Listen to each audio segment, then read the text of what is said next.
semaine pour échanger en fait dans le cadre de Youth Leadership Academy pour travailler sur des notions qui sont assez importantes. Et aujourd'hui, en fait, je veux juste vous faire une petite remarque. C'est le 6 juin 2020. Donc, c'est 6-6 et 20-20. Donc, c'est un jour assez spécial, c'est un jour assez unique et nous allons aujourd'hui démarrer la grande série en fait qu'on appelle Conseil d'aînés. Et pourquoi Conseil d'aînés? Parce qu'il y a un proverbe chinois en fait qui dit que si vous voulez savoir quel chemin emprunter, il faut demander aux personnes qui reviennent de là. Et en tant que jeune, souvent ce qu'on a tendance à faire en fait, c'est d'aller nous-mêmes au front, de se casser la figure souvent, de faire des erreurs et apprendre de nos erreurs. C'est vrai que c'est une façon d'apprendre, mais une autre façon d'apprendre également, c'est de se donner le temps et les moyens et de demander à des personnes qui ont eu une expérience avérée dans certains domaines de prendre cette expérience, de construire dessus et de bâtir dessus. Donc, c'est dans ce cadre-là que nous recevons Olivier Dadieu, qui n'est pas à présenter. Je ne vais vraiment pas m'étaler dessus. Salut Olivier, bienvenue. Merci Daniel, bonjour. Et bonjour à tous nos amis qui sont en ligne ce matin. Donc, franchement, il n'y a pas grand-chose à dire. Je vous laisse dans les mains d'Olivier. Vous avez juste la possibilité de poser vos questions directement dans le chat. Dès que vous avez une question, ne gardez pas cette question, mettez la question dans le chat et à la fin de la présentation, on prendra en fait les différentes questions. Donc, il y aura un temps de présentation et juste après ça, on prendra toutes les questions qui seront dans le chat. Donc, Olivier, tu as toute la place. Merci, Daniel. Alors, chers amis, je suis très heureux d'être avec vous aujourd'hui et nous allons parler d'un sujet important. Dépasser les problèmes d'argent et vivre mieux, passionné, libre, passionné et heureux. Alors, quand on parle de problèmes d'argent, en général, ça fait toujours couler beaucoup de salive et d'encre. Nous allons nous essayer aujourd'hui. J'aurais pu venir sans document de présentation parce qu'en fait, il fallait un prétexte pour que je puisse échanger avec la jeune génération sur cette question qui est un peu épineuse. Mais malgré tout, pour encadrer nos échanges d'aujourd'hui, nous allons avoir un petit fil conducteur. Donc, on va parcourir en quelques points ce thème-là. Je vais commencer par me présenter. On va échanger un peu sur une brève introduction. On va faire le tour des problèmes d'argent et ensuite voir comment dépasser ces problèmes d'argent. Et le clou, c'est vraiment ce qui vient après, c'est comment arriver à vivre libre, passionné et heureux. Et j'aurai l'occasion de partager avec vous ma petite expérience. Naturellement, vous aurez l'occasion de poser également des questions pour que j'en apprenne davantage sur vous. Voilà, parce que c'est l'occasion de m'enrichir de vos questions et de vos expériences diverses. Alors, je suis Olivier Dadieu. À la base, je suis comptable financier de formation, titulaire d'un executive MBA. J'ai passé 18 ans dans la banque. J'ai travaillé dans 4 pays africains. Et donc, des 18 ans, j'ai passé 5 ans comme DG. Si vous voyez les drapeaux qui sont tout en bas, c'est les drapeaux, chacun des pays a une histoire importante avec moi. Le Cameroun, où je suis né et j'ai grandi, à Douala particulièrement. La Guinée équatoriale, j'ai passé un peu plus de 6 ans. Le Soudan du Sud, où j'ai travaillé également, et la Côte d'Ivoire, où je travaille et je vis et réside depuis un peu plus de 6 ans. Donc, aujourd'hui, je suis entrepreneur, conseiller financier, business coach et business and finance coach. Mais avant j'étais ancien leader étudiantel. Il y a quelques étudiants parmi vous. Je suis un ancien cycliste de compétition. Je suis passionné par l'assistance qu'on peut apporter aux autres. J'aime résoudre des problèmes. J'aime beaucoup le sport et la technologie. Alors, si vous avez plus de questions tout à l'heure, on pourra y revenir. Je voudrais commencer le thème d'aujourd'hui en évoquant une question qui est parfois très épineuse, la question de l'argent. En réalité, il s'agit aujourd'hui de parler de comment arriver à dépasser ces problèmes d'argent-là pour découvrir la vraie vie. Mais je souhaite, et je vais observer dans le chat, je souhaite voir vos réactions là-dessus. Quand je dis argent, quand je prononce ce mot argent, qu'est-ce qui vous vient à l'esprit? En un mot, qu'est-ce qui vous vient à l'esprit? Ceux qui sont connectés, je vais laisser quelques secondes pour qu'on essaie d'échanger là-dessus. Laissez dans le chat un mot qui vous vient à l'esprit quand on dit argent.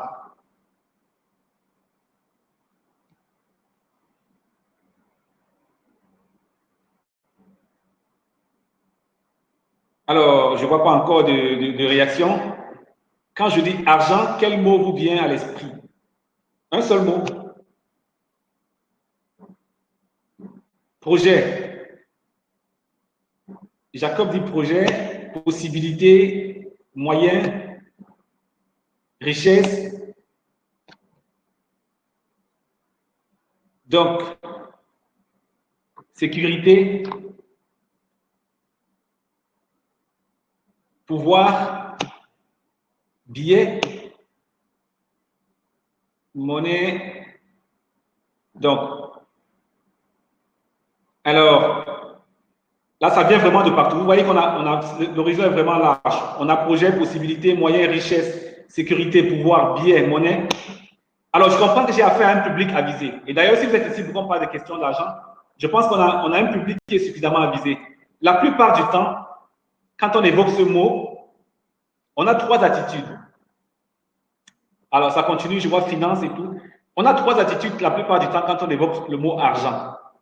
On a une attitude positive, des gens qui réagissent comme vous, comme la plupart d'entre vous, comme le pouvoir, les possibilités et tout. Mais on a aussi beaucoup d'autres personnes qui réagissent, et là, c'est le plus grand nombre qui ont une attitude négative par rapport à l'argent. L'argent, c'est la clé de tous les maux. Donc, il y a beaucoup de choses qui sont dites là-dessus.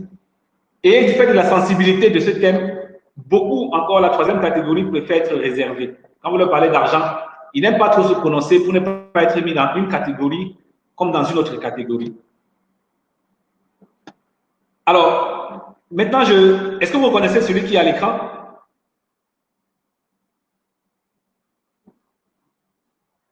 Quelqu'un peut écrire? Je pense que tout le monde le connaît. Usain Bolt, très bien. La chose que je vais dire, que vous soyez dans la première catégorie, ceux qui ont une attitude positive avec l'argent, dans la deuxième catégorie, ceux qui ont une attitude négative, ou dans la troisième, ceux qui sont totalement réservés et préfèrent ne pas en parler, vous avez le choix. Et comme Usain Bolt, avec un entraînement intensif et répété, forcément, vous allez arriver au sommet. Si c'est que vous voyez l'argent comme un monde de possibilités et que vous vous entraînez énormément à voir l'argent comme un monde de possibilités, vous allez finir par arriver au sommet de la possibilité en termes d'argent. Mais en regardant autour de moi, dans la famille, les amis et tout, j'ai vu les gens passer toute leur vie à voir l'argent comme la source de tous les maux, la source d'exploitation, la source de tous les malheurs, la limitation à tout ce qu'ils peuvent avoir comme rêve.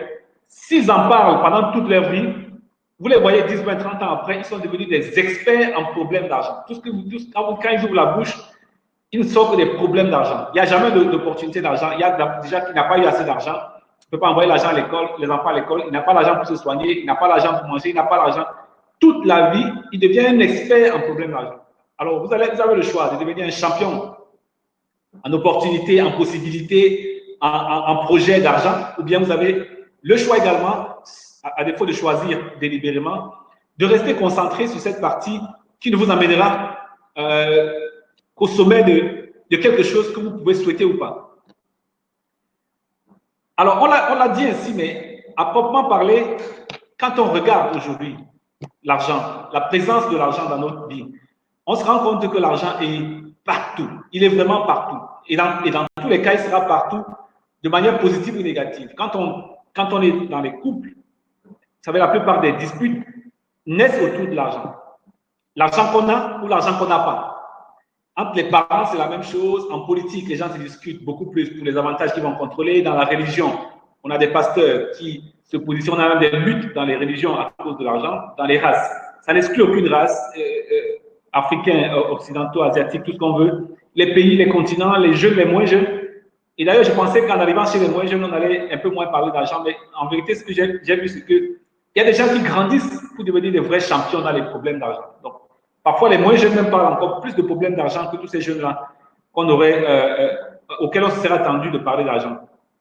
L'argent également, on le voit comme un grand voleur de rêves. Les gens vous disent, j'aurais pu faire ceci, j'ai jamais eu d'argent. Donc, l'argent aussi apparaît tous les jours comme un voleur de rêves. Les gens ont eu des grands rêves, mais ils se sont limités eux-mêmes peut-être à cause de l'argent. L'argent souffre de stress. Les AVC, les problèmes dans les couples, les problèmes dans les mariages, les problèmes entre amis, évolue au point où on arrive à un véritable stress. Mais c'est quoi cet argent qui est partout?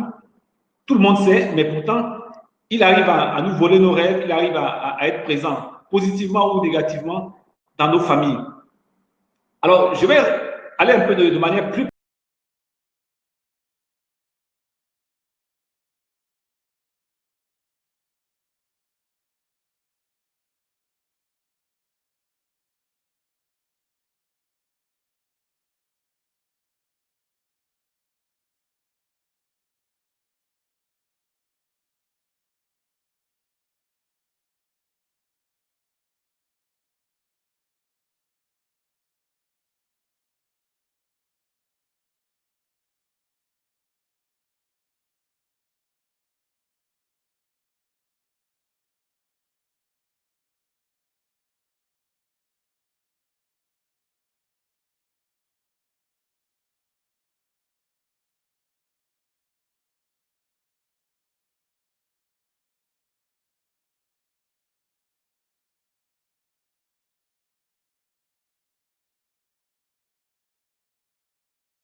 cas. Quand vous voyez dans la rue quelqu'un venir et vous voyez qu'il a une allure modeste, alors on se dit, bon, qu'est-ce qui se passe? La plupart du temps, j'ai observé 9 fois sur 10, cette personne est un peu méprisée. C'est-à-dire, je pose la question aux gens, ce qui revient, c'est, ah, il ne peut rien m'apporter.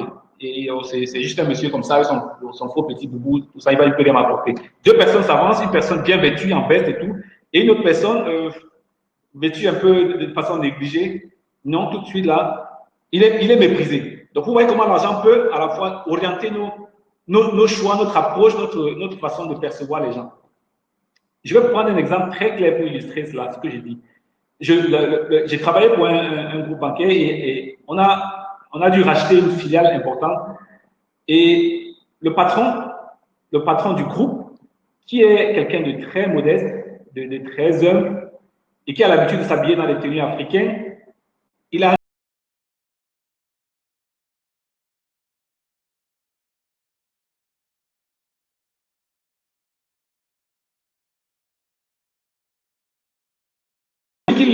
il allait mettre comme son dirigeant local, notamment le PCA, était quelqu'un de très grand, de bien vêtu, voilà, avec une allure imposante. Et les deux sortent de la voiture, il se trouve qu'il pleut un peu. Alors tous les vigiles se mobilisent, ils voient des personnalités arriver. Et qu'est-ce qu'ils font? Le vigile avait un parapluie, il va couvrir l'employé. En fait, il va couvrir l'employé et il laisse le patron. En fait, le patron, parce que, oh, ce petit monsieur en boubou qui sort là, qui avance comme ça, qu'est-ce qu'il peut m'apporter en général? Donc, normalement, c'est celui-ci qui doit être le patron et l'autre doit être l'employé. Alors qu'en réalité, c'était totalement l'inverse. Donc, cette affaire d'apparence, le regard avec lequel nous jugeons les gens, ce regard, ces lunettes qui sont faites d'argent, on regarde à travers les lunettes de l'argent ou de l'aisance matérielle, peut grandement nous tromper. Alors, deuxième cas, comment est-ce que nous faisons nos choix professionnels? Beaucoup d'entre vous sont en fin de cycle d'études, beaucoup d'autres encore sont dans la première phase de leur carrière. J'estime que ceux qui sont entre 0 et 10 ans, à mon avis, sont dans la première phase de leur carrière. Je continue toujours à parler de début de carrière. Comment est-ce que vous pouvez faire le choix et comment est-ce que vous avez fait le choix de votre entreprise? Est-ce que je peux avoir une ou deux observations? Dans quelle entreprise avez-vous? Quel a été le choix, le critère pour choisir l'entreprise dans laquelle vous avez décidé de travailler? Est-ce qu'on peut avoir un ou deux commentaires là-dessus? Quand on vous a proposé le premier poste, la première entreprise, quels étaient les premiers éléments sur lesquels vous êtes appuyé? Pas beaucoup d'interaction? Alors, je vais continuer, je ne vois pas encore beaucoup d'interaction, mais ce que je vais signaler, c'est rémunération, possibilité de progression. OK. En général, c'est le premier réflexe. Donc, c'est le premier réflexe. On parle de rémunération, possibilité de progression. Moi, quand je parle à 10 jeunes, j'ai été pendant longtemps dans le recrutement. Pendant longtemps, vous parlez à des jeunes et quand, la première chose qui les intéresse, c'est combien est-ce qu'on va me payer et dans votre entreprise, quels sont les avantages en nature, est-ce qu'on a l'assurance maladie et comment se fait telle sorte d'avantages, est-ce qu'on a du crédit, surtout dans la banque, c'est encore plus grave. Les jeunes s'intéressent d'abord davantage à quelle est ma rémunération, quels sont mes avantages en nature. Et le drame, c'est que ça se fait au moment du stage ou au moment même de l'emploi. Et je vais vous dire que même au stage, même pendant le stage académique, nous avons vu cela. Et j'ai discuté avec un parent à qui on avait donné un stage à son enfant. Et sa première réaction était: combien allez-vous donner à mon enfant en stage académique? Mais je lui ai dit: mais attendez, le stage académique, il est gratuit. Vous voyez, vous ne m'avez pas posé la question: qu'est-ce que votre fils va apprendre pendant son stage? Comment est-ce que vous allez vous assurer que les objectifs professionnels, les objectifs académiques soient atteints? Mais vous demandez qu'est-ce qu'il va percevoir. On est toujours orienté davantage, hein, et ce n'est pas tout le monde heureusement, mais la grande majorité est orientée et bloquée par ce problème d'argent. On a vu beaucoup de jeunes avec qui j'ai travaillé, que j'ai encadré, qui étaient prometteurs, mais tout de suite, dès qu'ils ont eu une proposition avec quelques centaines de milliers de francs CFA en plus, tout de suite, ils ont abandonné la trajectoire. Maintenant, je vais vous donner mon exemple. Peut-être que ça va permettre de mieux comprendre cette situation. Quand j'ai commencé, je venais d'une grande école à l'époque. Avant les Master 2, il y avait ce qu'on appelait le DEA, mais on avait plutôt un DEA professionnel. Donc, c'était parce qu'on était dans une business school. Et il fallait aller en stage. On cherchait différentes possibilités de stage. Et donc, mes camarades, le critère de stage était également quelle est la pratique de l'entreprise en matière de rémunération des stages.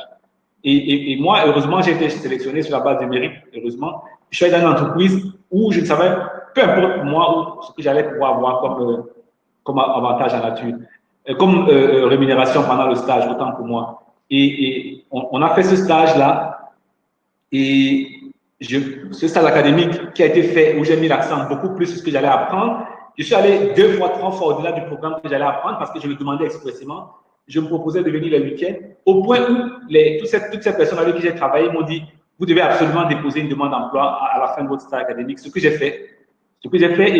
Et en réalité, j'ai été rappelé après. Et dans la pratique de l'entreprise, il fallait passer 12 mois de stage encore pour être confirmé. Ce que j'ai également fait. J'ai accepté ça pendant que j'avais des camarades qui, eux, travaillaient déjà avec un peu plus d'argent. Mais je me suis dit non, le plus important n'est pas ça. Je m'étais dit, avant j'étais étudiant non boursier, maintenant je me dis que je suis en entreprise, j'ai un pécule pour me permettre de me déplacer. Je considère simplement que je suis dans le milieu où je peux apprendre. Je me suis rendu compte que le système d'apprentissage, l'esprit de travail, les aînés étaient ouverts à nous faire apprendre. Et j'ai dit, c'est dans cette maison que je vais faire mes fondations. Je ne sais pas si je vais faire toute ma carrière dans cette maison, mais les 5 premières années, ça va être déterminant d'être dans cette maison et de me concentrer sur ce que j'apprends. Et dans 5 ans, il faut que je sois une référence dans mon domaine. Voilà comment je me suis dit au moment où je commençais. Mais quelqu'un peut deviner combien de temps j'ai fait? À la fin, j'ai fait 16 mois de stage. Pas 12 mois comme prévu parce que j'étais dans une fonction tout à fait nouvelle. On nous a imposé d'aller encore plus loin parce qu'on commençait comme des auditeurs. C'était la première fois qu'on avait des auditeurs stagiaires dans une banque. Donc, il fallait les former au plus haut niveau. J'ai fait 16 mois. Mais je vais vous avouer quelque chose. Si j'avais à recommencer ma carrière aujourd'hui, je referais les mêmes 16 mois. Parce que c'est là que j'ai bâti la fondation. Parce que j'avais choisi de ne pas m'appuyer sur l'argent. Et d'ailleurs, c'est pour ça que j'ai fini où j'ai fini. Maintenant, comment arriver à dépasser, maintenant que nous avons vu les manifestations de ces problèmes d'argent, comment arriver à dépasser ces problèmes d'argent? J'en ai parlé un peu dans les exemples de tout à l'heure, mais il faut, à mon avis, déconstruire notre éducation financière. C'est un peu la société dans son ensemble qui est responsable et nous sommes des éléments dans la société, donc on est très influencés. Mais nous avons la possibilité de changer notre regard. Et comme dit Wayne Dyer, si vous changez la façon dont vous regardez les choses que vous regardez changent. Ça, c'est très important. Si nous changeons la façon dont nous regardons l'argent, les personnes, l'attitude que nous avons par rapport à l'argent, comment nous définissons notre futur, automatiquement, ce que nous regardons, la perception que nous avons de l'argent et de ce que l'argent peut nous faire ou nous empêche de faire, va changer tout de suite. De manière pratique, les gens ressentent très souvent les problèmes d'argent, parfois beaucoup plus qu'ils n'en ont réellement. Et je vais vous dire pourquoi. On a deux attitudes face à l'argent. On a des gens qui sont animés par ce que j'appelle une mentalité de pénurie. Ils voient ce qu'ils n'ont pas. Chaque fois, c'est qu'est-ce qu'ils n'ont pas comme argent. Ils se disent que non, j'ai pas, je suis pas sûr de boucler la journée, de boucler demain. Personne dans ma famille n'a jamais été à l'aise. On est habitué au stress. Ils parlent de problèmes d'argent tellement, ils en parlent tellement que ça, en fait, ils programment déjà son cerveau à ne voir que les problèmes d'argent. Et d'autres même d'ailleurs ont programmé leur cerveau à ne se débrouiller seulement à avoir un peu pour manger, un peu pour payer CDC, payer facture d'eau et d'électricité. Et c'est juste ça. Ils ne voient que l'argent qu'ils n'ont pas. De l'autre côté, il y a des personnes qui ont une mentalité d'abondance. Vous les voyez, ils n'ont pas beaucoup, mais ils sont très fiers d'eux. Ils sont dans vraiment la mentalité d'abondance. Et j'aime bien tout à l'heure quand quelqu'un a dit opportunité, quand on parle d'argent. Il faut voir l'argent du côté opportunité. Quand vous le voyez comme ça, votre regard change. Quand vous regardez l'argent, pas sous l'angle problème, mais sous l'angle opportunité, c'est toujours l'argent. Mais tout de suite, même votre émotion, même comment vous vous sentez, ça change. Alors, je vais être très pratique maintenant. On a les deux lignes qui suivent, deux équations là. Les dépenses, on a deux cas. On a dans le cas courant, ce qu'on observe la plupart du temps, c'est que les gens ont un niveau de dépenses.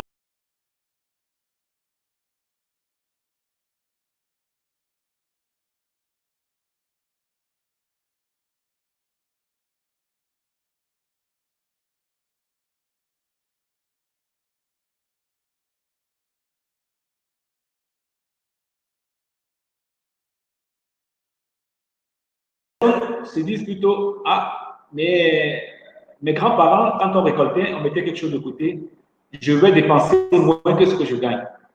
Mais la vérité, c'est que nous avons la possibilité de jouer sur les deux côtés de l'équation. Qui c'est qui nous fait dépenser?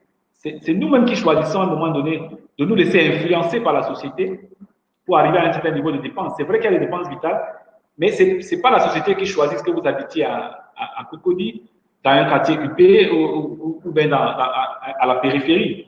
En termes de revenus, si vous choisissez d'avoir un certain niveau de revenus, une stratégie pour gagner vos revenus, c'est vous qui en êtes également responsable. Donc, c'est vrai qu'il y a cette équation de base là, mais c'est aussi vrai que vous avez la possibilité, vous, de jouer sur le levier dépenses et sur le levier revenus pour changer la façon de voir et ne pas être condamné comme tout le monde à dépendre essentiellement de l'argent. Le quatrième aspect qu'il faut déconstruire dans notre tête, c'est on s'est habitué à penser qu'avoir des problèmes d'argent ou être financièrement limité toute la vie, c'est la norme. Donc, si vous dites un jour à quelqu'un que vous n'avez pas de problème d'argent, on va dire, mais vous êtes un extraterrestre. Mais en fait, c'est simplement que vous avez choisi de limiter la façon de voir les problèmes d'argent. Vous avez limité vos ambitions. D'ailleurs, j'ai un ami américain qui me dit toujours qu'aux États-Unis, en un jour, vous pouvez dépenser $1, comme vous pouvez dépenser $1 million. Donc, si vous choisissez de dépenser $1 million, vous allez forcément vous trouver toujours en manque d'argent. Mais si vous arrivez à limiter vos ambitions, tout va changer tout de suite. La cinquième chose qu'il faut déconstruire, c'est de voir l'argent comme la source de tous les maux. Si vous êtes préparé à voir l'argent négativement comme ça, vous ne verrez que le côté problème, le côté malheur, le côté catastrophe en matière d'argent. Donc, il faut déconstruire cette image qu'on a là. Et le dernier point, c'est de voir le riche comme un profiteur, comme quelqu'un qui exploite les autres, comme un esclavagiste. Et j'ai un chef d'entreprise qui disait, mais certains employés disent que je suis esclavagiste, ils sont en esclavage. Mais ils ont les clés, ils auraient dû sortir. Donc, changez votre mentalité par rapport à l'argent et ça vous ouvrira justement les horizons à pouvoir percevoir les choses différemment. Pour le faire, et pour passer de l'autre côté, pour arriver à vivre vraiment cette vie-là de liberté, de vivre libre, passionné et heureux, nous allons évoquer quelques auteurs qui sont très célèbres, vous en connaissez certainement. La leçon que je vais retenir de ce livre-là que vous pouvez voir, Père riche, Père pauvre, la leçon la plus importante d'ailleurs, qui est la leçon de base, c'est les riches ne travaillent pas pour l'argent. Alors, les riches ne travaillent pas pour l'argent et toute notre vie, on souffre pour l'argent. Oui, il faut bien changer son regard par rapport à l'argent parce que nous sommes obnubilés par l'argent. Tout ce qui nous définit la plupart du temps, c'est l'argent. Donc, pour vraiment se libérer de ces problèmes, pour dépasser ces problèmes d'argent, il faut penser à un esprit libre qui n'est pas limité, qui n'est pas bloqué par l'argent. Donc, si vous vous dites aujourd'hui, dites-vous bien, posez-vous la question, si je ne travaillais plus pour l'argent, qu'est-ce que je ferais comme travail? Posez-vous cette question. Donc, les riches, en réalité, ne travaillent pas pour l'argent, mais ils mettent l'accent sur qu'est-ce que j'apprends. Est-ce que l'emploi que je fais me prépare à plus tard? Parce que forcément, après votre carrière, vous aurez beaucoup de choses à faire. Mais dans votre début de carrière, est-ce que vous êtes en train d'apprendre? Dans votre milieu de carrière, dans votre fin de carrière, est-ce que vous apprenez chaque jour? Les riches apprennent, ils vont dans le fond, ils ne s'arrêtent pas aux idées superficielles et ils privilégient la liberté. Donc, ils doivent choisir sur quoi travailler en fonction de quel degré de liberté ils auront, quel niveau d'apprentissage ils auront. Ils choisissent de travailler sur comment. Ils choisissent comment travailler. Est-ce que je vais travailler simplement en échangeant mon temps contre l'argent? Est-ce que je vais bâtir des systèmes qui vont accompagner ma façon de travailler pour que je ne me retrouve pas, comme beaucoup d'entre nos parents, à la retraite, en comptant sur l'État, en comptant sur mes enfants et tout. Avec qui je vais travailler? Le riche souhaite choisir, la personne qui veut vraiment vivre de liberté, souhaite choisir avec qui il va travailler, où il va s'installer, d'où il va travailler. Est-ce qu'il travaille de la maison? Est-ce qu'il travaille de l'Afrique, de l'Europe, de n'importe où? Cette liberté-là, si vous considérez que c'est un élément clé, vous devez vraiment le projeter comme un objectif. Tout ce que vous faites aujourd'hui en termes de carrière devrait vous amener à un moment donné de votre vie à racheter votre liberté et à pouvoir choisir avec qui travailler, d'où travailler, où vous installer. Parce que les riches, retenez-le, ne travaillent pas pour de l'argent. Deuxième pilier, c'est la passion, et particulièrement la passion de servir. Et ça, j'aime bien évoquer, reprendre Zig Ziglar dans ce livre-là. Si vous prenez ce livre déjà seulement en version, vous le verrez. Vous pouvez obtenir tout ce que vous désirez dans la vie si vous faites d'abord ce qu'il faut pour aider les autres à obtenir ce qu'ils veulent. Donc, au lieu d'être focalisé sur l'argent et ses problèmes, moi, si je me focalise plutôt, si on change totalement le focus et qu'on est passionné et qu'on veut servir les autres, on veut aider les autres à obtenir ce qu'ils veulent, on n'aura même plus à se préoccuper de l'argent. L'argent sera derrière nous, on aura traversé l'argent. Mais en fait, l'argent va nous suivre parce qu'on aura tellement résolu les problèmes, on aura tellement aidé des personnes que l'argent sera plutôt de manière automatique. Donc, je ne le verrai pas comme une quête à tout prix, mais je dirais que ce sera plutôt une conséquence d'un service que j'aurais fait. Et là, ça vous soulage même de savoir que vous aidez quelqu'un d'autre à se sentir mieux, à progresser dans sa vie. Le dernier point, le dernier pilier, parce qu'on a parlé de vivre libre, vivre passionné, tourner vers le service, et maintenant vivre heureux. Qu'est-ce qui nous rend vraiment heureux? Et là, je fais appel à Stephen Covey, et c'est très important. Dans les 7 habitudes de ceux qui réalisent tout ce qu'ils entreprennent, une des habitudes les plus importantes, c'est la deuxième habitude. Sachez dès le départ où vous voulez aller. Vous allez vraiment vivre, est-ce que vous voulez vraiment vivre une vie de stress, une vie où vous n'aurez aucune liberté, où tout le monde va vous définir et vous n'allez jamais vous définir? Qu'est-ce qui fait vraiment votre bonheur? Moi, ce que j'ai dit, il est important d'avoir une perspective à long terme. Il est vraiment, parce que quand on dit sachez dès le départ où vous voulez aller, c'est important d'avoir une perspective à long terme, en termes de relations. Quand vous voulez le bonheur, vous avez un nouvel ami, ne cherchez pas aujourd'hui à savoir qu'est-ce que vous allez tirer de lui. Essayez de dire comment je peux construire cette relation à long terme. Si vous envisagez toutes choses que vous engagez, une relation, le mariage, la carrière, si vous engagez tout cela avec une perspective de long terme en disant, je sais dès le départ où j'ai envie d'aller. Je rencontre cette jeune dame, voici où je veux qu'on aille. C'est peut-être la femme de ma vie, je veux que dans 80 ans, on se retrouve en train de fêter nos doses d'argent. Tout de suite, ça commence à vous donner le bonheur. Votre santé, vous n'allez pas la bousiller maintenant parce que ça vous permet d'avoir ou de régler vos problèmes d'argent. Non. Si vous avez vraiment le souci de savoir où vous allez avec votre santé, où vous allez avec votre carrière, vous aurez une autre perspective de créer votre propre bonheur. Et c'est important donc d'accorder la priorité aux priorités. Si vous n'accordez pas la priorité à ce qui compte, vous allez dire, je préfère sacrifier ma santé, sacrifier ma famille, sacrifier mes amis, sacrifier tout pour avoir l'argent. Mais vous allez vous rendre compte à la fin que vous avez eu cet argent, mais quand vous serez à vos 80 ans, quand vous allez jeter un regard derrière dans votre vie, qu'est-ce que vous aurez souhaité? Qu'est-ce que vous allez vouloir entendre de ces personnes-là? Vous allez vouloir entendre que vous avez bâti de bonnes relations, que vous avez pu gérer une bonne carrière, que vous avez une bonne santé, parce que vous y avez travaillé dès le début en sachant que voilà ce que j'ai envie de faire, voilà ce qui me rend heureux. Et il est important, le dernier point que je mentionne là, beaucoup de personnes sont frustrées parce qu'elles ont l'impression à un moment qu'elles n'avancent pas. Et c'est pourquoi je dis qu'il faut valoriser le progrès, pas le but. C'est vrai que j'ai envie d'arriver à me faire une maison, j'ai envie d'arriver à me bâtir une carrière, mais si chaque jour je fais un pas, c'est vraiment là que j'ai le bonheur. C'est le progrès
pour moi. Et donc, j'ai dit, à un moment donné, je peux être très à l'aise, je peux avoir beaucoup d'argent, je suis bien payé, aux petits soins, logé, véhiculé, tous les avantages, tout était 100% payé. Mais quand je me projette, est-ce que c'est tout ça qui me donne l'épanouissement que je recherche? À un moment donné, j'ai pensé que non. À un moment donné, il fallait dépasser ces problèmes d'argent aussi pour dire, même dans le côté positif, on peut avoir beaucoup d'argent, mais chercher notre épanouissement. J'avais vraiment ce désir de liberté, de travailler sur ce que je choisis de faire. C'est vrai que j'ai choisi une carrière à un moment donné, mais après, en évoluant, on a envie de faire autre chose. J'avais envie de travailler avec les personnes que je veux, dans l'environnement que je veux, d'être là maintenant à vous parler, que d'être ailleurs. J'avais cette passion de travailler sur ce que j'aime et d'être au service, de pouvoir inspirer et accompagner beaucoup plus de personnes à reprendre le contrôle de leur vie, une vie d'épanouissement. Quand vous vivez une vie passionnée, heureux, vous êtes vraiment épanoui. Et aujourd'hui, je peux dire que j'ai redonné la priorité à ma santé. Ma famille est ma priorité numéro 1. Même en ce temps, avec le Covid et tout, je suis devenu à la maison le répétiteur. Malgré tout ce que je suis très occupé, il faut le savoir, mais je prends plaisir à davantage me connecter avec ma famille, à voir ce que font les enfants. Et je continue à travailler pour cette vraie liberté-là, qui est la liberté financière. Et pour vous dire vrai, je suis 3 fois plus épanoui. Et c'est ça vraiment la clé. Quand on arrive à dépasser, à mettre derrière soi ces problèmes d'argent, de l'autre côté du mur, on découvre la vraie vie. Cette vie-là de bonheur et d'épanouissement. Donc, allez-vous être déterminé? Allez-vous laisser votre vie être déterminée par les problèmes d'argent, les limitations ou les avantages qui vous endorment à des moments donnés? Allez-vous décider plutôt de passer à l'action et de vous projeter? Je ne vous demande pas de faire une action énergique aujourd'hui. Parfois, vous pouvez faire une toute petite action. Qu'est-ce que vous pouvez faire comme action aujourd'hui pour commencer à conquérir votre liberté dans 5 ans, dans 10 ans, et pour vivre libre, pour vivre passionné, surtout pour avoir le vrai bonheur? On est sur cette terre aussi pour partager ce bonheur-là. Alors, quelle action concrète allez-vous prendre au sortir de ce webinaire? Quelle action? Peut-être pas 2, même une seule action que vous allez prendre. Décidez-vous, passez à l'action et ça sera très important et pour votre futur, vos enfants et tous les autres, la société et la communauté vous le revaudra. Donc voilà, je vais prendre quelques questions tout à l'heure pour pouvoir davantage échanger. Mais déjà, mes contacts s'affichent là. On peut passer maintenant à Daniel. Je repasse la parole à Daniel pour conduire la session, la phase de questions et réponses. Wow, franchement, merci Olivier. Je ne sais même pas si j'ai envie de prendre les questions. Je ne veux même pas que tu arrêtes de parler en fait. Franchement, on a beaucoup appris. Et, personnellement, je suis très honoré en fait de connaître quelqu'un comme toi. Je te le dis pas assez, mais tu es l'une des personnes que j'apprécie énormément. Parce qu'il y a 2 grandes choses que j'ai vraiment appris avec toi. La première chose, c'est la notion d'équilibre. Voilà, en tant que jeune, on a souvent tendance à aller à fond, surtout à prendre des initiatives sans souvent calculer, je peux dire, le risque qu'il y a derrière. Tu es la personne, franchement, avec qui je vois cette notion d'équilibre et qui vit une vie assez tranquille, assez posée, qui chaque jour pose des pas pour avancer vers ses objectifs. Et moi, personnellement, en te regardant de près et de loin, ça m'a beaucoup impacté.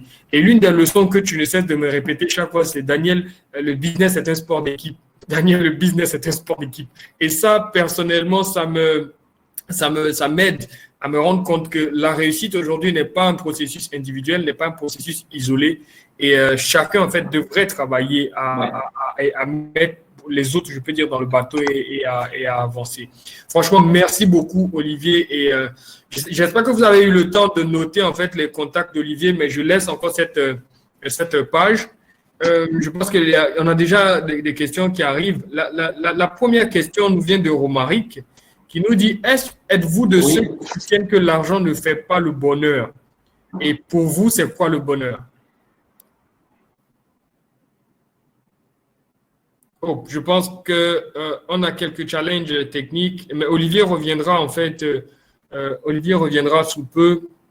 Je pense qu'il doit avoir des petits challenges avec sa connexion Internet. Mais comme je le disais, je vais continuer un peu dans le même sens que Olivier. Vous avez pu vous rendre compte que voilà, c'est un aîné qu'on a dû débusquer en fait pour vous l'emmener aujourd'hui.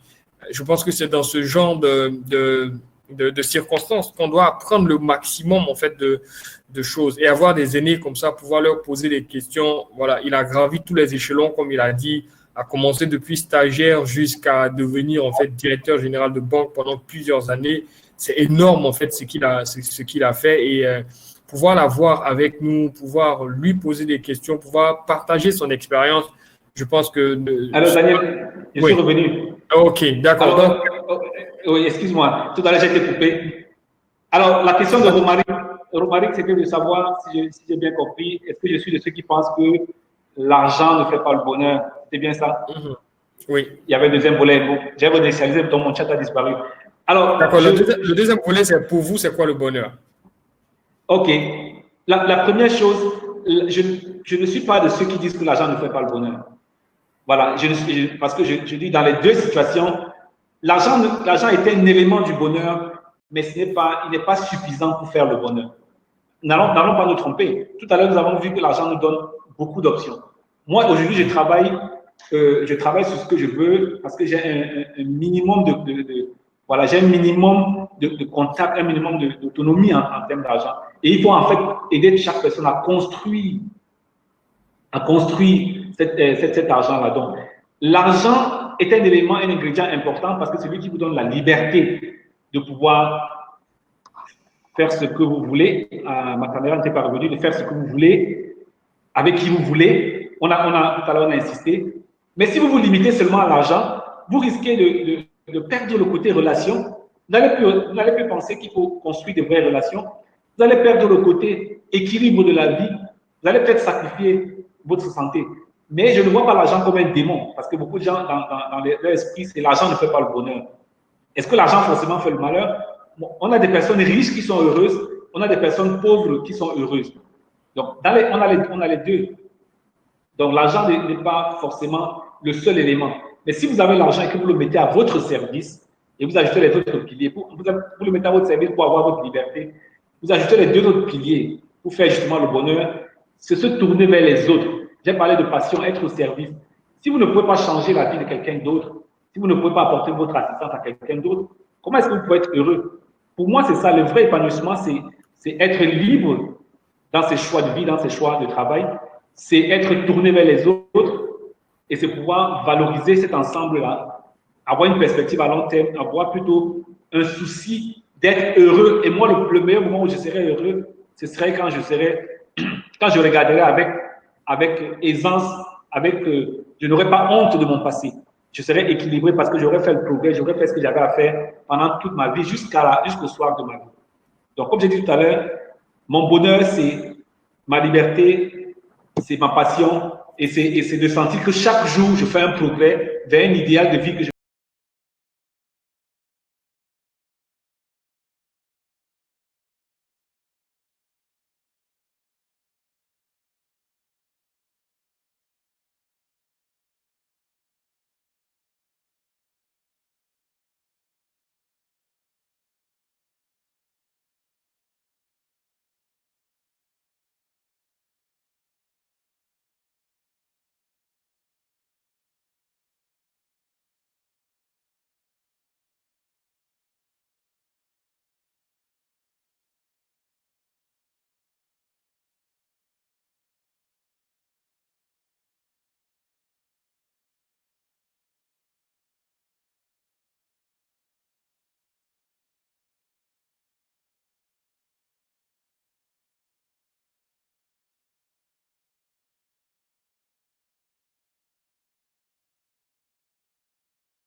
traverser ces obstacles-là. Mais ça vaut le coup. Vous allez travailler avec une perspective de long terme et monter à un niveau. Vous allez voir que 80% des réponses sont en vous. C'est ce que je peux dire pour conclure. Merci Olivier, ça c'est top en fait comme réponse. Et tu as vraiment les remerciements. Hein. Jean-Louis qui dit merci beaucoup Olivier pour cet exposé équilibré et lucide. Tu vois, moi je reviens toujours sur la notion d'équilibre avec toi. Hein. C'est impressionnant. Tu as plusieurs écoles, mais on a l'impression qu'on retrouve toutes les écoles dans ton approche. Et c'est ce que je trouve assez génial avec toi. Bon, il y a une question de Shaïda. Je sais que tu n'es pas l'expert de entreprendre à 0 franc. C'est plutôt de Samuel Maté. Mais elle demande comment entreprendre à 0 franc. Donc, si tu as quelque chose à dire, bon, je pense que c'est plutôt comment entreprendre à partir de presque rien, quoi. Oui. Alors, la plupart du temps, l'entrepreneur, c'est qui? L'entrepreneur, c'est une personne qui cherche à résoudre des problèmes. Parce que si on n'est pas sur la définition, on va parfois penser que c'est quelque chose d'extrêmement compliqué. L'entrepreneur, c'est une personne qui regarde autour de lui et qui note quels sont les problèmes qu'il voit, comment est-ce qu'il peut apporter une réponse, comment est-ce qu'il peut si bien le faire que quelqu'un va être obligé, n'aura pas d'autre choix que de le payer. Si je pose la question à chaque personne autour de vous, il y a au moins, moi j'ai fait l'exemple, en une seule journée, vous pouvez récolter au moins 15 problèmes autour de vous. La question c'est comment régler ces problèmes-là. Ceux qui travaillent parfois simplement sortent tôt le matin et reviennent tard le soir, n'ont même pas qui va aller récupérer simplement leurs habits pour déposer au pressing. Des gens ont des gros problèmes avec les enfants. Il y a 1000 façons d'avoir des problèmes. Si vous identifiez bien, la plupart de ces questions-là ne sont pas des questions forcément d'argent. Donc, d'ailleurs, j'ai quelqu'un avec qui j'échangeais et il regarde une annonce, il dit, mais je vois non, il y a un ami qui me dit qu'il a des problèmes et il a mis sa voiture en vente, une voiture qui vaut 2 fois le prix. Par exemple, supposez une voiture qui vaut 20 millions et quelqu'un la met en vente à 10 millions. Et la première chose que l'autre fait, il dit, j'ai pas d'argent. Vous savez qu'elle vaut 20 millions, maintenant vous dites, j'ai pas d'argent. J'ai dit que vous n'êtes pas encore entrepreneur. Et vous savez de la même façon que si vous parlez à 2-3 personnes, vous pouvez voir une personne qui a besoin de cette voiture-là, lui donner cette voiture et la personne forcément va vous donner une petite commission. Ça, on n'a pas besoin d'argent pour le faire. La même chose quand vous regardez autour de nous, on a tous ces problèmes. On a beaucoup de problèmes qu'on n'arrive pas à régler, surtout à la maison. Sincèrement, avec les enfants, les parents feraient tout pour les enfants. Parfois, il y a des personnes sérieuses pour aller faire des courses. Mais vous allez même être surpris. Qu'est-ce qui manque le plus aujourd'hui en entreprise? C'est la confiance. Vous savez, la confiance. Aujourd'hui, je travaille avec quelqu'un qui était gardien vigile d'une société de sécurité chez moi pendant 3 ans, pendant que j'étais à la banque. Mais ce gars était tellement honnête et confiant qu'après, on s'est séparés, je suis parti, mais je l'ai repris. Parce que je voyais qu'il s'intéressait à plusieurs choses. Il arrive à rendre service, vous ne pouvez pas vous passer de lui. Les problèmes comme ça, quand quelqu'un vous rend ces services-là, forcément, vous allez forcément avoir besoin de lui. Vous savez combien de personnes en entreprise aujourd'hui n'arrivent pas à vous faire une lettre bien présentée? J'ai dit une simple lettre. J'ai vu des directeurs qui n'arrivent pas à faire une lettre. D'autres personnes peuvent le faire, mais n'ont pas le temps de le faire. Ailleurs, il y a des relecteurs, il y a des rédacteurs. Vous n'avez pas besoin, vous avez besoin d'une connexion Internet, vous avez besoin de voir une personne, 2 personnes, et vous allez être capable d'offrir ces services-là.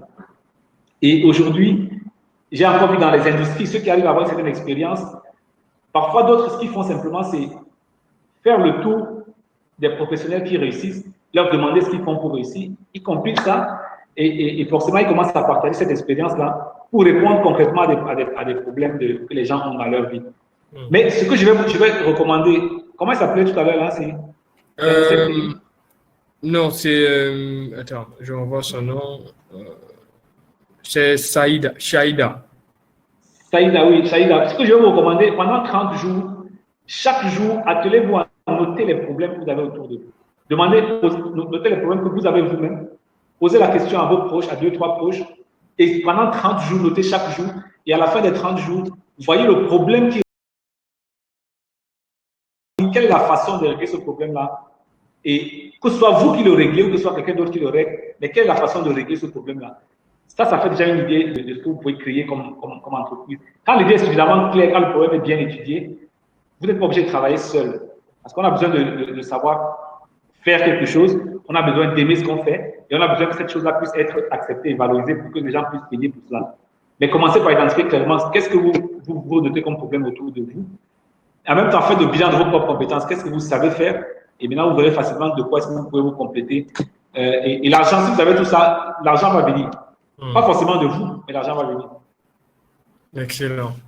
Je pense que la réponse est claire. Hein. Il faut commencer tout petit et puis croître tout doucement en ayant pour résoudre un problème bien spécifique qu'on aura identifié dans l'environnement en fait, autour de nous.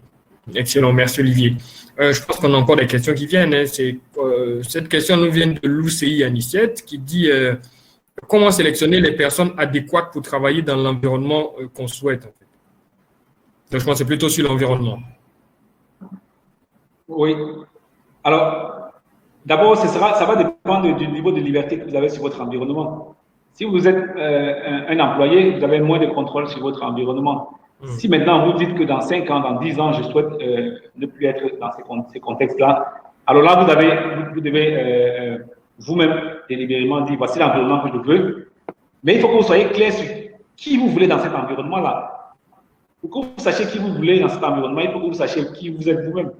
Parce que très souvent, si vous ne savez pas vous-même qu'est-ce que vous voulez, qui vous voulez dans cet environnement, qui vous êtes, qu'est-ce que vous aimez, qu'est-ce que vous n'aimez pas, qu'est-ce qu'il faut pour faire de cet environnement, de votre projet, une réussite, et savoir qui vous allez amener à l'intérieur.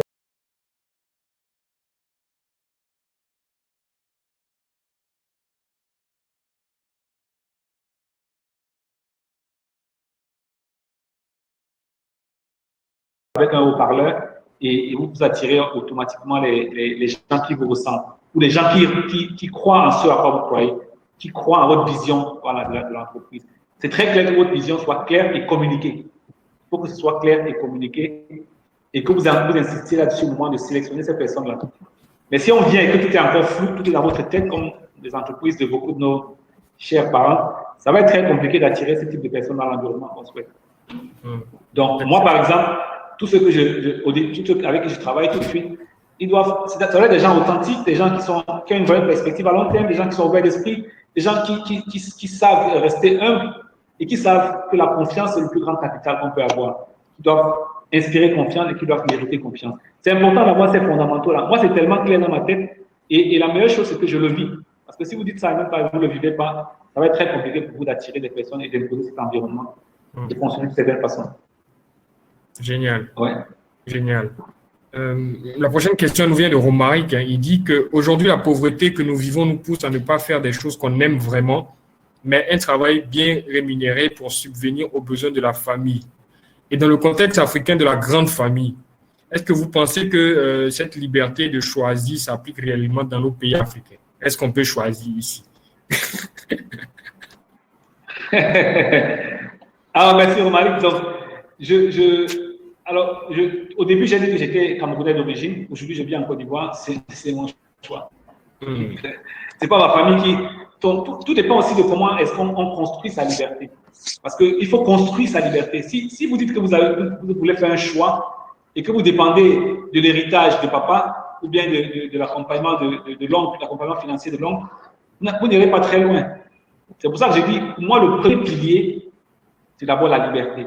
Et d'ailleurs, je pense que tout à l'heure, je vais peut-être partager je vais essayer de retrouver le lien pour télécharger le bon e-book La liberté financière. Ce serait bon que vous parcouriez un peu pour voir vraiment quel est le cheminement à faire pour arriver à cette liberté financière. Si vous y arrivez, à un moment donné, vous avez le contrôle. Imaginez-vous que vous arrivez à un moment où vous pouvez vivre sans travailler parce que vous avez construit une vie en dehors de votre emploi actuel, vous avez construit des revenus petit à petit, ou bien vous travaillez à le faire. À un moment, vous aurez plus de choix. Ça, c'est la première chose. Deuxième chose, pour que vous arriviez à le faire, il faut que vous osiez aller parfois à l'encontre des choix sociaux et les choix de famille. Parce que vous travaillez, vous avez un bon revenu certainement, mais vers où est-ce que, si vous vous rappelez ce que j'ai dit tout à l'heure, il faut toujours commencer avec la fin en tête, il faut savoir dès le début où vous voulez aller. Si après pour vous, c'est acquérir votre liberté, vous n'allez pas suivre exactement les directives que tous les aînés ont suivies ou toute la famille vous dit, sauf si vous êtes financièrement dépendant d'eux. Et donc, vous voyez que la première chose à faire, c'est de reprendre votre liberté, de commencer à mettre l'argent dans ce qui va vous permettre d'être vraiment heureux demain. Découvrir votre passion, allez le faire. Je parle de ce que j'ai fait. Si vous travaillez et que vous prenez le conseil des aînés, on va vous dire en Afrique, la première chose à faire, c'est de construire votre maison. C'est ce que j'ai fait aussi. Hein. Moi, j'ai fait comme tous les autres. J'ai construit la maison. Et j'ai construit une belle maison d'ailleurs parce qu'il fallait faire la maison pour que les parents soient fiers de moi.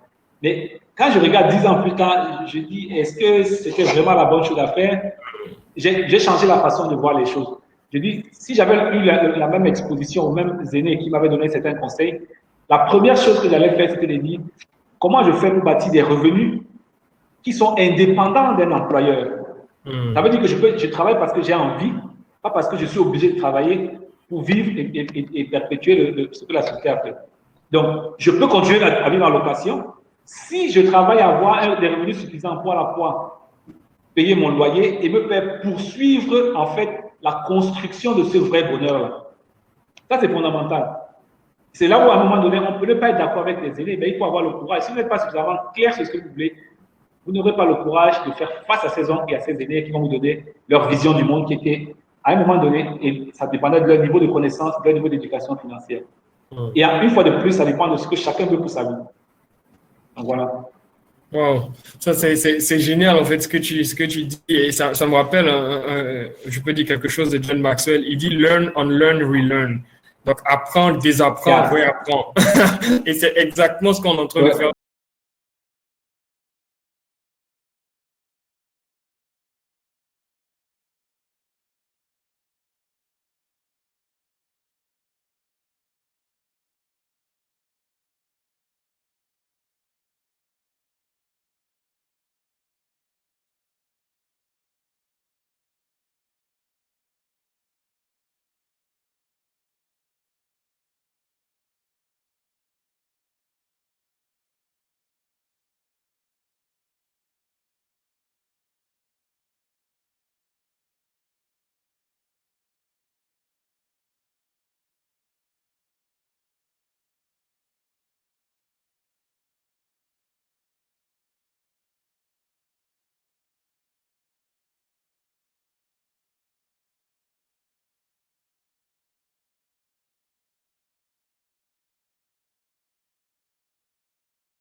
À une personne et on n'arrive pas à confier 100 000 francs pour aller faire des courses à une autre personne.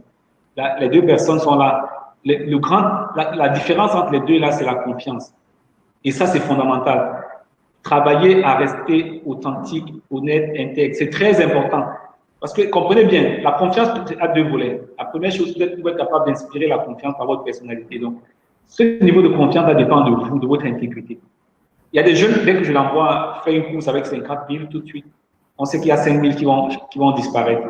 Et parfois, vous voyez, vous laissez. Mais lui, là, il est en train de détruire complètement son avenir.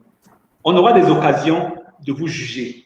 Et pour moi, ce que j'appelle souvent l'honnêteté, c'est être capable de préserver les intérêts de quelqu'un, même quand vous vous rendez compte, même quand vous êtes sûr qu'il ne saura jamais ce que vous avez fait. Si vous le faites et vous êtes honnête, vous allez mériter cette confiance-là. Et je me suis rendu compte que cette confiance explique à plus de 50% la réussite professionnelle, cette capacité à rester intègre et à bâtir sa confiance. Exercez-la chaque jour. Ne succombez pas au raccourci quand vous dites tout le monde a fait ça pour être là où il est. Moi, c'est le conseil numéro 1 que je donnerais. Et ça fait partie des valeurs que je m'impose moi-même et que j'impose à l'entreprise. Je dis aux jeunes clairement, travaillons sur la confiance. Wow. Franchement, merci beaucoup, Olivier. Et on aurait pu te garder toute la journée parce que franchement, tu nous as enrichi avec ton expérience. Tu sais de quoi tu parles. C'est du vécu. C'est pas juste des bouquins, en fait, que tu viens juste partager. Et voilà, tout ce que tu as partagé également se vit ici. C'est en Afrique que tu as bâti ta carrière, que tu as réalisé tout ce que tu as réalisé. Et je pense que ça emmène un message fort pour nous, la jeunesse d'aujourd'hui, de se dire que voilà, on n'est pas perdu et l'espoir n'est pas perdu en fait. il existe des possibilités et comme tu l'as dit, c'est à nous de travailler pour construire en fait ces possibilités. Et je pense qu'aujourd'hui, on aurait dû être peut-être 1000 personnes connectées en fait en train d'écouter ces choses. Mais qu'est-ce qui se passe, nous jeunes d'aujourd'hui? Nous sommes plutôt attirés par le buzz, par le désordre, par des choses qui ne nous construisent pas et qui ne nous font pas avancer.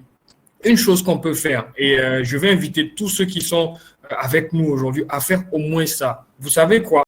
Olivier a dit, si on veut réussir, une chose qu'on doit faire, c'est d'aider les autres qui sont autour de nous à également avoir ce qu'ils cherchent.